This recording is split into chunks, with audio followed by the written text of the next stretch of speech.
Well, it's time for another monthly edition of the Rogers Capital Market Commentary, where we attempt to be the antidote to water cooler wisdom. Wow, what a month. Mercy. If you didn't have a chance to watch last month's video, even if you did have a chance to watch last month's video, I'd encourage you to go rewatch it.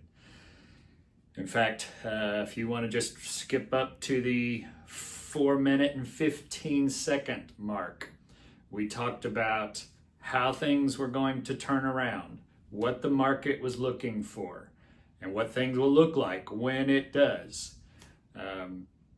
So Trump's hardline tariff negotiations, a stagnating, slowing economy had sent us into near bear market territory. And then, just like that, things turned. Mere hours after posting last month's video, the administration announced a 90-day moratorium on reciprocal tariffs on everybody but China. And U.S. equities, which had really struggled since mid-February, been on a pretty serious slide since mid-February, almost bear market, turned and soared, up 9.52% in a day.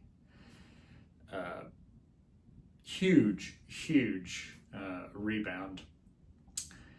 And really, that wasn't the only positive, not just reciprocal tariff moratorium, but we had other positives this month. Consumer spending, for one, remains robust. In fact, MasterCard, in their quarterly earnings report this past month, stated that the consumer remains healthy, resilient, and that really American household supported by solid fundamentals such as real wage growth and higher incomes.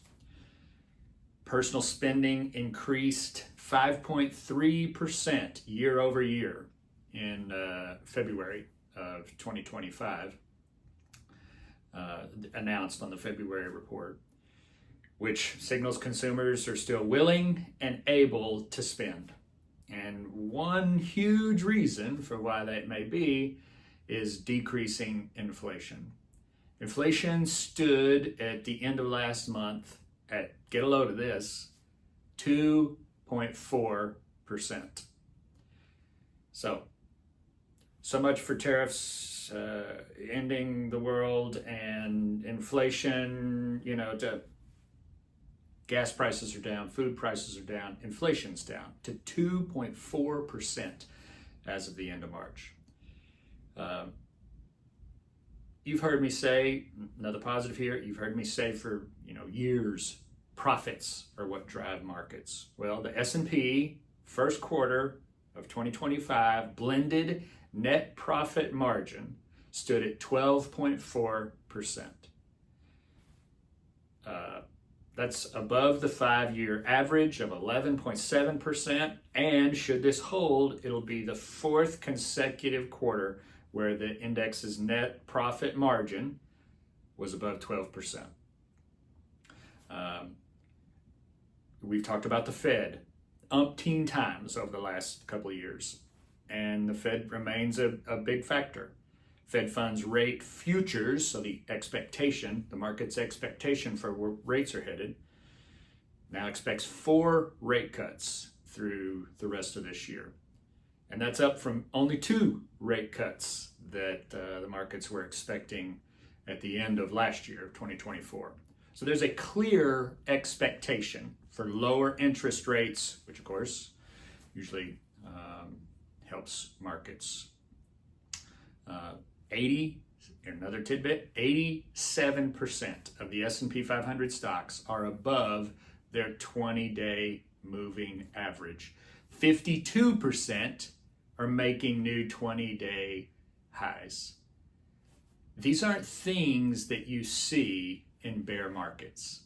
These are things that you see when we're in the early phases of bull markets.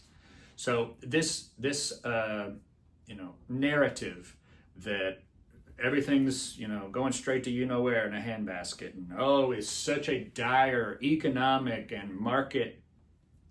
I'm not so sure about that. That's not what history suggests. You want some more good news?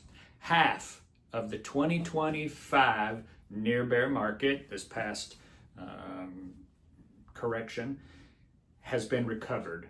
Okay, so near bear market, we're halfway back to where we were. What does that mean?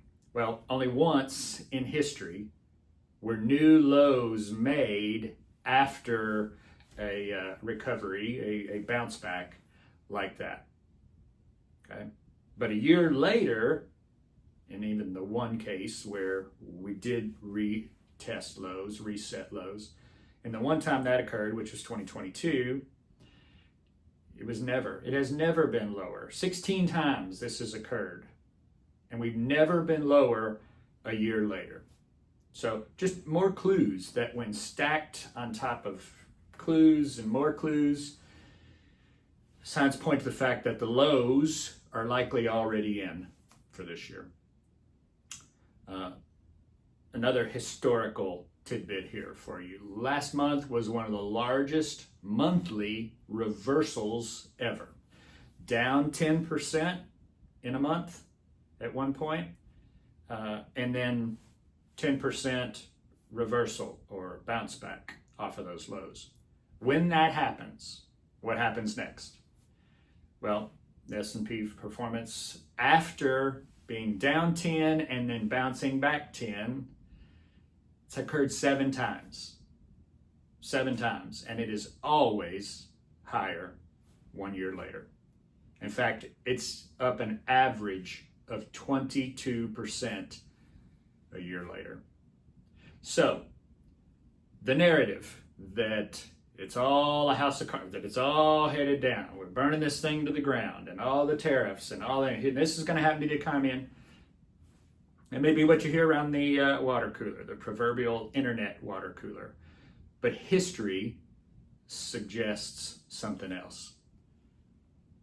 That's it for this month.